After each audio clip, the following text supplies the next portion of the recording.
नमस्कार दोस्तों, आपका स्वागत है हमारे चैनल हिंदी प्रज्ञा पर और मैं आपका दोस्त मोहित। तो दोस्तों, आज हम शुरू करने वाले हैं यथार्थवाद। तो दोस्तों, इसकी प्रस्तावना की तरफ बढ़ते हुए हम जान लेते हैं कि आखिर यथार्थवाद क्या है।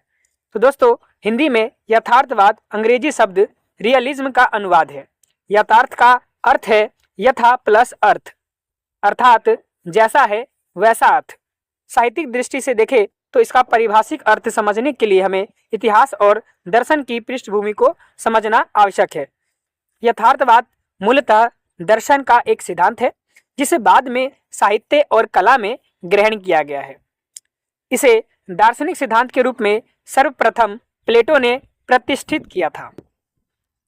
तो दोस्तों, कला और साहित्य के क्षेत्र में यथार्थवाद जो है एक आंदोलन के रूप में 19वीं सदी में फ्रांस में उभरा था। वहीं 1826 ईस्वी में मार्क्यू फ्रांसे ने यथार्थवाद की परिभाषा जो है अपने निबंध में दी है।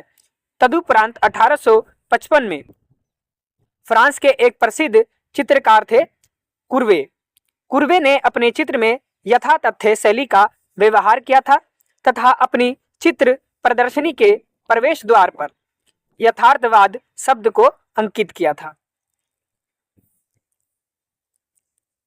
अर्थात दोस्तों, जो यथार्थवाद है वो चित्रकला में हमें देखने को मिलता है, लेकिन चित्रकला के बाद साहित्य में यथार्थवाद का जो प्रवेश है वो सन 1857 में हुआ था। कब हुआ?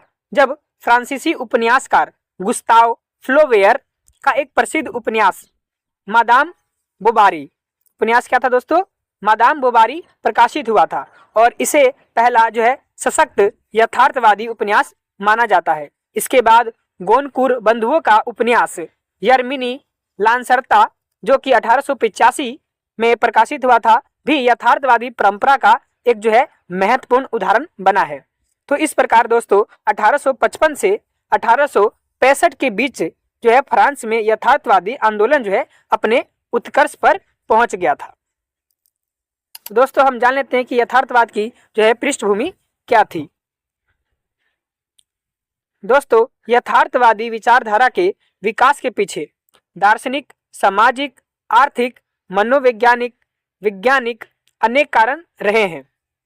विज्ञान के विकास ने समाज की पुरानी रूढ़ियां थी उनको तोड़ दिया और मानव दृष्टि को तथ्यपरक बना दिया था। साथ ही चार्ल्स डार्विन के विकासवाद ने यह सिद्ध किया कि मनुष्य भी अन्य जीवों की भांति विकास की प्रक्रिया का ही परिणाम है। जिस प्रकार जीव जंतु बने हैं उसी प्रकार मनुष्य का भी जन्म हुआ है।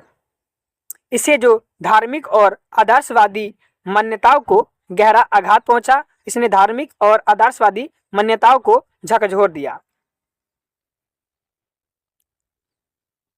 तो दोस्तों, यथार्थवाद का जो संबंध है वो मनोविज्ञान से भी है और मनोविज्ञान के क्षेत्र में सिगमंड फ्राइड के मनोविश्लेषण सिद्धांत ने मानव जीवन की जैविक आवश्यकताओं को, कुंठाओं को, अतृप्तियों को और अवचेतन प्रवृत्ति की वास्तविकता को सामने रखा।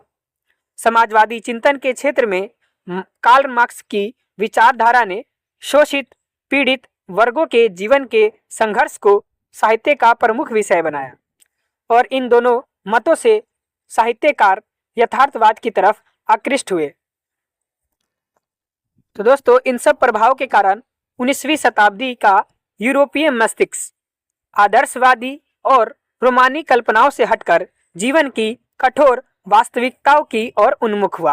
परिणाम स्वरूप साहित्य और कला में यथार्थवादी दृष्टिकोण का विकास हुआ।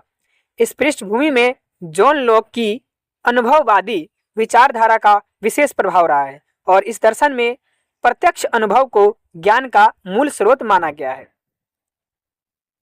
इससे प्रभावित साहित्यकारों में देश काल से जुड़े जीवन के ठोस और अनुभूत यथार्थ के चित्रण की प्रवृत्ति विकसित हुई है। दोस्तों, जान लेते हैं आखिर यथार्थ और यथार्थवाद क्या है। तो दोस्तों, यथार्थ और यथार्थवाद जो है एक दूसरे के पूरक हैं।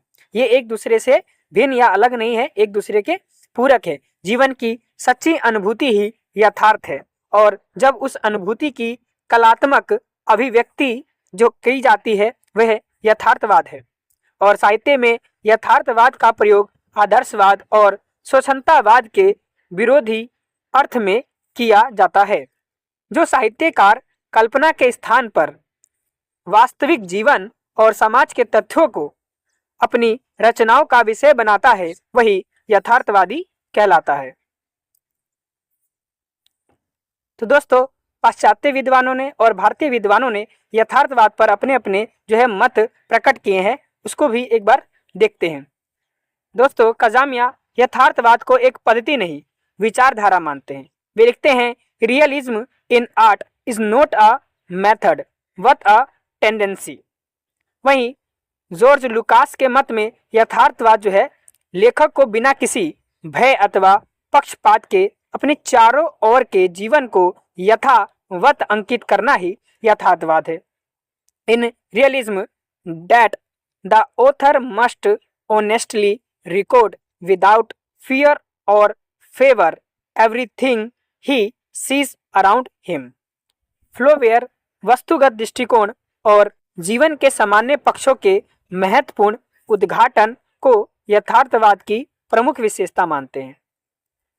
तो दोस्तों, भारतीय विद्वानों में जिसमें जयशंकर प्रसाद जी यथार्थवाद को जीवन के दुख और अभाव का उल्लेख मानते हैं, यानी उनकी नज़र में जो यथार्थ है वो जीवन का दुख और अभाव है। आचार्य नंद दुलारी वाजपेयी जो है यथार्थवाद का संबंध जो है प्रत्यक्ष वस्तु जगत से जोड़ते हैं, यानी जो हमें इस पे धरती पे इस जगत में प्रत्यक्ष रूप से जो होते हुए दिखाई दे रहा है वही यथार्थ है। वहीं शिवदान सिंह चौहान जो है इसे निर्विकल्प रूप से जीवन की वास्तविकता का प्रतिबिंब मानते हैं, यानी स्थिर या निश्चल रूप से जो जीवन का वास्तविकता है और उसका जो प्रतिबिंब है वही क्या है, यथार्थवाद है। वहीं प्रेमचंद जी इसको जो है चरित्रगत दुर्बलताओं, क्रूरताओं और विषमताओं का नग्न चित्र मानते हैं। दोस्तों, यथार्थवाद की कुछ प्रवृत्तियां हैं, उसको देखते हैं। तो किसी भी रचना को आदर्शवादी श्रेणी में रखा जाए या यथार्थवाद की कोटि में, इसका निर्णय करने के लिए उसकी प्रवृत्तियों का अध्ययन करना आवश्यक होता है। और एक यथार्थवादी रचना में निम्नलिखित प्रवृत्तियां सामान्य होती हैं। दोस्तों, पहला है यथार्थवादी कलाकार जीवन क्या है का उत्तर देता है, वह क्या होना चाहिए कि समस्या में नहीं पड़ता। यानी कहने का तात्पर्य है दोस्तों, यथार्थवादी जो कलाकार होते हैं वो जीवन क्या है इस बात को उद्घाटित करता है, यानी हमारे समाज में, हमारे जीवन में जो सामने घटित हो रहा है उसकी बात करता है, वर्तमान की बात करता है। जीवन कैसा होना चाहिए इस बारे में बात नहीं करता है, इस बारे में बात आदर्शवाद करता है। दूसरा है दोस्तों, यथार्थवादी रचना में अतीत और भविष्य की अपेक्षा वर्तमान का चित्रण अधिक होता है। तो हम सभी जानते हैं यथार्थवाद में अतीत को और भविष्य को छोड़कर वर्तमान की बात करते हैं। तीसरा है यथार्थवादी रचना में जीवन की असंगतियों को, कटुताओं को और विषमताओं का चित्रण होता है। दोस्तों, चौथा है यथार्थवादी रचना में परिस्थितियों का मानव पर प्रभाव बताया जाता है, जबकि आदर्शवादी रचना में मानव परिस्थितियों पर विजय प्राप्त कर लेता है। कहने का तात्पर्य है दोस्तों कि यथार्थवाद में जो परिस्थितियां होता है वो मानव पर हावी होता है, मानव परिस्थितियों पर विजय प्राप्त नहीं कर लेता है। पांचवा है दोस्तों, यथार्थवादी केवल समस्या प्रस्तुत करता है, उसका समाधान जो है आदर्शवादी करता है।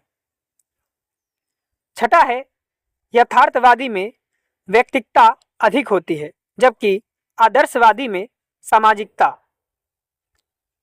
दोस्तों, सातवां है यथार्थवादी शैली में स्वाभाविकता, तीव्रता, व्यंग्यात्मकता अधिक होती है, जबकि आदर्शवादी शैली में काल्पनिकता, शिथिलता और कोमलता का वेग होता है। कहने का तात्पर्य है दोस्तों कि यथार्थवादी जो शैली होती है उसमें स्वाभाविक चीज़ों को दिखाया जाता है, उसमें तीव्रता होती है और व्यंग्यात्मकता होती है, क्योंकि व्यंग्य के माध्यम से ही जो कड़वी सच्चाई है, जो यथार्थ है, उस पर करवा चोट किया जाता है, उन विडंबनाओं पर, उन विषमतियों पर, उन क्रूरताओं पर जो है व्यंग्य के माध्यम से करा चोट किया जाता है। इसलिए यथार्थवाद में स्वाभाविकता, तीव्रता और व्यंग्यात्मकता जो है अधिक होती है। आठवां है यथार्थवादी साहित्य में रौद्र, विभत्स, और श्रृंगार की अभिव्यक्ति अधिक होती है, जबकि आदर्शवादी में करुण, वीर और शांत रस की प्रधानता होती है। दोस्तों, इसका निष्कर्ष देखते हैं। यथार्थवादी कलाकार का लक्ष्य वास्तविक जीवन और समाज का निष्पक्ष चित्रण करना होता है।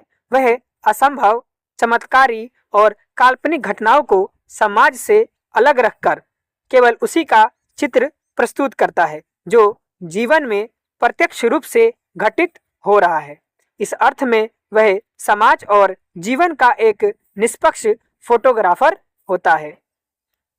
दोस्तों, यथार्थवाद का अर्थ आप अश्लीलता, पतित जीवन या यौन विकृतियों का चित्रण करना से नहीं ले।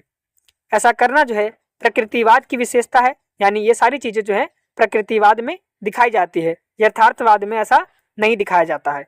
यथार्थवादी साहित्यकार जो होता है वो मनुष्य के दोष और गुण दोनों का संतुलन चित्रण प्रस्तुत करता है, जबकि प्रकृतिवाद की बात करें जो कि एक अलग सिद्धांत है जिसमें केवल मनुष्य के हीन और पार्श्विक पक्ष को उभारता है, यानी अश्लीलता, पतित जीवन, यौन विकृतियां, इन सभी को उसमें दिखा दिया जाता है। यथार्थवादी साहित्यकारों ने भाषा और शिल्प के क्षेत्र में भी क्रांतिकारी परिवर्तन किए हैं। सहज, सरल और बोधगम्य भाषा, स्वाभाविक शिल्प विधान इसकी प्रमुख विशेषताएं हैं। इसी कारण हिंदी की प्रगतिवादी परंपरा पर यथार्थवाद का गहरा प्रभाव देखा जा सकता है। तो दोस्तों, ये वीडियो यहीं तक थी। यदि आपको इस वीडियो का PDF चाहिए तो लिंक जो है डिस्क्रिप्शन बॉक्स में है, आप वहां से डाउनलोड कर सकते हैं। धन्यवाद दोस्तों, नमस्कार।